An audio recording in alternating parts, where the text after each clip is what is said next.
Hey everyone, and welcome to another episode of Mrs. Ross Does Math.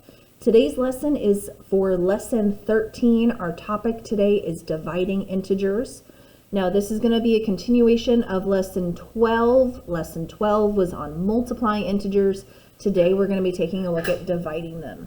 Our essential question for today is, how can I use the same memory tool to divide positive and negative numbers? Now, when we met together previously, we learned about the negative tic-tac-toe.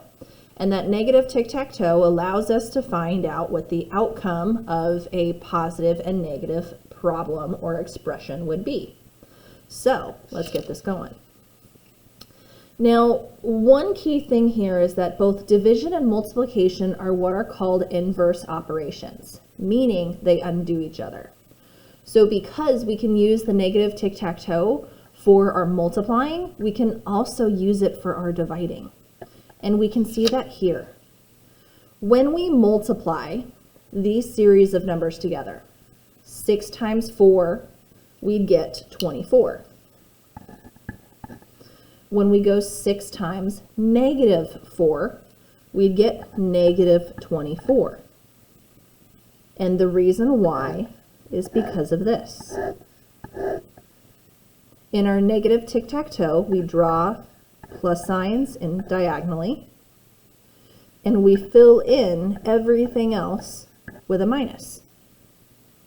So here, if I have a positive number times a negative number, my outcome is negative. Here, I have negative 6 times positive 4. Negative times a positive is going to give us a negative.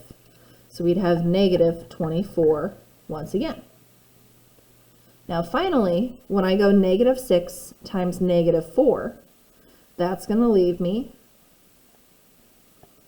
with a positive. So my final answer would be 24.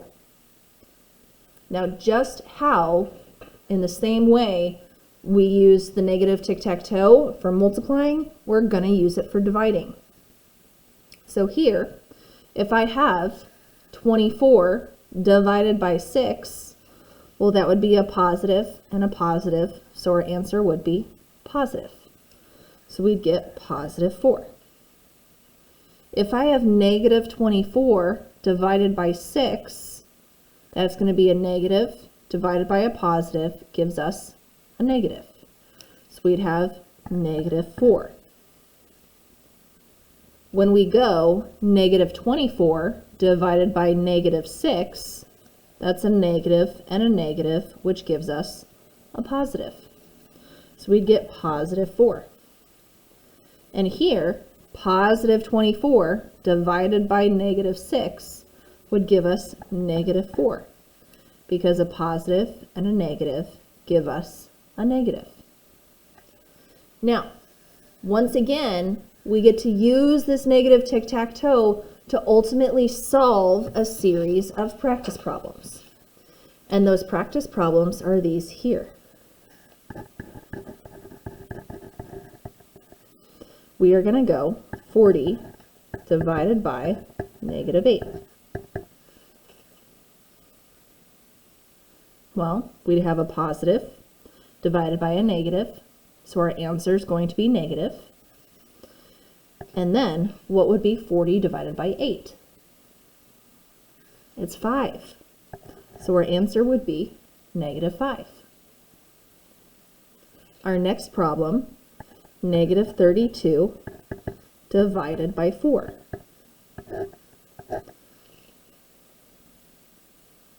We'd have a negative divided by a positive, which would give us a negative. So we'd get negative, and then we'd have an 8 connected with it. Now, sometimes on your assignment today, you'll see problems that look like this. Negative 20 divided by 2 equals blank. Now, it looks like a fraction, which it is, but we can also treat this fraction bar just like division, because if we simplify 20 over 2, we get 10. And here, I have a negative and a positive, which will give me a negative. So my answer would be negative 10. Now lastly, what if we had this? 15 over negative 3. Now 15 divided by negative 3 is the same. Because we have a positive and a negative, our answer is going to be negative. And then 15 divided by negative 3 would give us 5. So we'd have negative 5 as our final answer. Now, please feel free to pause this, rewatch it, do whatever you need to. Your assignment is focusing exactly on this today. Now, your assignment is going to be in Canvas. It is lesson 13. It looks just like this. It is a fillable PDF, so there will be boxes that appear just like the one we have here for number 9, only they'll be a light blue, and you'll be able to provide your answers for me in there, okay? Now, once you're ready, please go ahead, start working on this. There are a couple of word problems here, so remember you need words in your word answers. Word problems have word answers, okay? And as always, if you have any questions at all, please reach out and let me know. Thank you so very much for watching. This has been Mrs. Ross Does Math.